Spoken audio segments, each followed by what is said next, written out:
I like writing about people who look like me and the people I know who don't have good pieces written about them because we deserve it.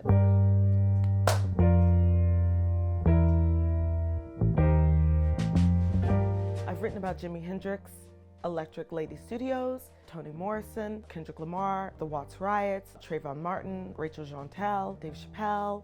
We don't always hear about the people who we know as legends, the ways that they were very true to themselves. I'm more interested in the moments when they were uncompromising and they were fearless, because what I hope is that that fearlessness tells us a little bit about how we can be fearless. What was interesting to me about Dave Chappelle was that here's a moment where typically walking away from Comedy Central, walking away from your career would be a bad decision, and anyone would tell you don't do that.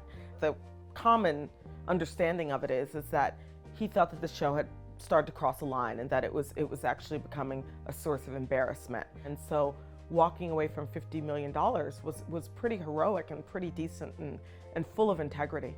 Well, I couldn't read until I was 12. Or maybe I wasn't 12, but I was older. I think people start reading when they're 5 or something. And so books were kind of this phantasmagorical space that I couldn't enter because my mom could read, my dad was an academic, everyone was so intelligent and I couldn't go there.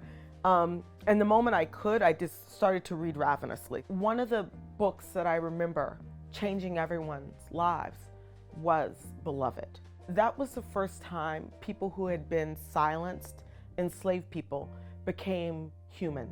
And at that moment, I said, this is what a writer can do. And so for me, Toni Morrison doesn't exist on a human plane. She almost exists in this odd spiritual other world in terms of her work. And when she won that Nobel Prize, what was interesting is that a lot of prominent newspapers asked, does this woman deserve it? So when I had the moment to take the New York Times Magazine cover, I decided I'm going to take that cover to lay flowers at the feet of this woman and say, not only did you deserve it, but thank you. My name is Rachel Kadziganza, and this is my brief but spectacular take on fearlessness and Black art.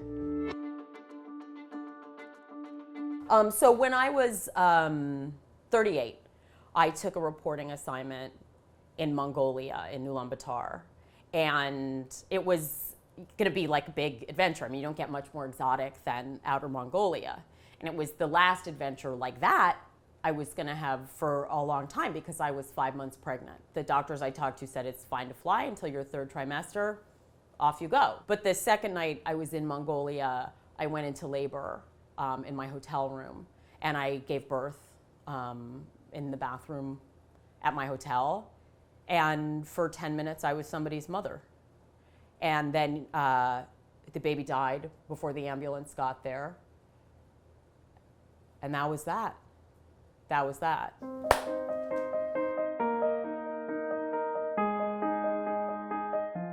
It was like a switch had flipped inside me, and I'd experienced, however briefly, I'd experienced maternal love. And I couldn't get that switch to flip back. So I felt like a mother. And, a flippant switch in my body, too, when I was making milk to feed this baby who wasn't there.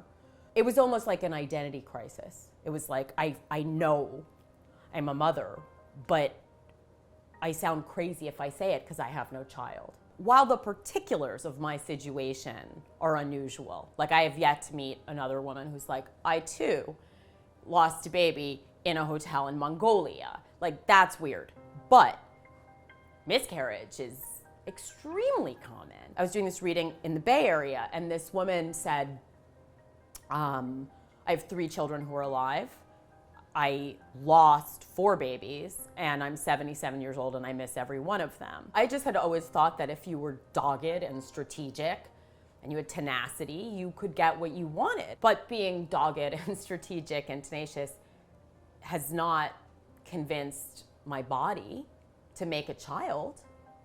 And that's not up to me. I had this idea in my head since I was little that being a writer, like a woman who was a writer, was the kind of woman who is free to do whatever she chooses. No one's really free to do whatever she chooses except Mother Nature. Just having a situation where your body is out of your control, it's a preview of death. It's a preview of mortality. And it's certainly been something I've thought about more since this happened, but counterintuitively, or not, with less fear. I feel better about it. My name is Ariel Levy, and this is my brief but spectacular take on Mother Nature. You know, I had a mentor in New Orleans, sort of a family friend, great novelist, Walker Percy. And he said there were two types of people come out of Louisiana, preachers and storytellers. He said, for heaven's sake, be a storyteller. The world has too many preachers.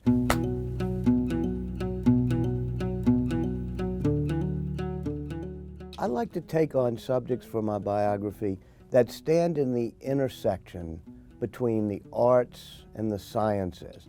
Because whether it was Benjamin Franklin or Steve Jobs or Leonardo da Vinci, I think that's what gives creativity. Steve Jobs, whenever he did a product launch, would show street signs showing that intersection of the arts and sciences. That's what Leonardo da Vinci's Vitruvian Man is all about. And when Einstein was looking for the theories of relativity, he pulled out his violin to play Mozart. And of course, Benjamin Franklin, flying a kite in the rain, those electricity experiments helped him understand the notion of checks, balances, pluses, minuses that we see in our Constitution. When I was working on Leonardo da Vinci, the biggest insights I had was going page by page through the 7,200 pages of notebooks that he had left behind. And I realized, since I couldn't get Steve Jobs' notes from the 1990s, because they were all on some computer where the operating system no longer worked, how wonderful of a technology for the storage of information paper is. Its battery never runs down, its operating system never goes out of style, and 500 years later, we can just sit there and marvel at Leonardo's notebooks. Leonardo da Vinci never outgrew his wonder years. He even had a question that I loved, which is, describe the tongue of a woodpecker. Who wakes up one morning and puts that on their to-do list? And whether I was at the Aspen Institute or Time Magazine or CNN, I knew a lot of smart people. But it soon occurred to me that smart people are a dime a dozen, and they often don't amount to much. What matters is being innovative, creative, and imaginative. And that requires that type of out-of-the-box thinking and curiosity you see in everybody from Leonardo da Vinci to Steve Jobs. I like being a storyteller, and when I was a young writer at Time and I could do cover stories and talk about a person who had changed history, like Jeff Bezos in the 1990s. You know, we made him Person of the Year, and you think, wow, that's interesting, that's satisfying to show how somebody's changing the course of history. And so to be a writer where I can look at other people's lives and realize it's part of something larger than myself or ourselves, but how people become a part of history. I'm Walter Isaacson, and this is my brief and perhaps spectacular tape on what it's like to write about people. I find it outrageous that people who run big companies think it's okay to pay themselves tens of millions of dollars. They should be thinking instead, I have an obligation to set an example for the company.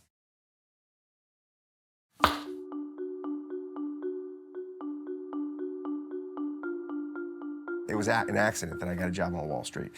Once I got it, and they started paying me huge sums of money to give financial advice when I really shouldn't have been doing it, it was briefly intoxicating to think that I had value.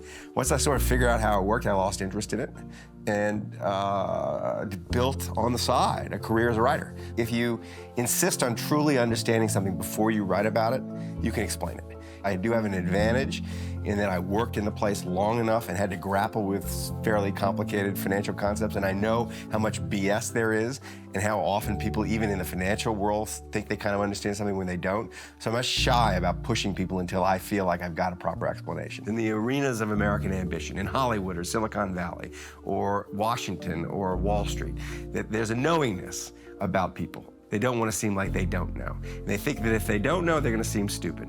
And that leads to a greater stupidity. The moral problem, such as it is on Wall Street, isn't that people are kind of looking to do bad things. It's not at all what people are doing. People would rather do good things if they can make as much money doing the good things as doing the bad things.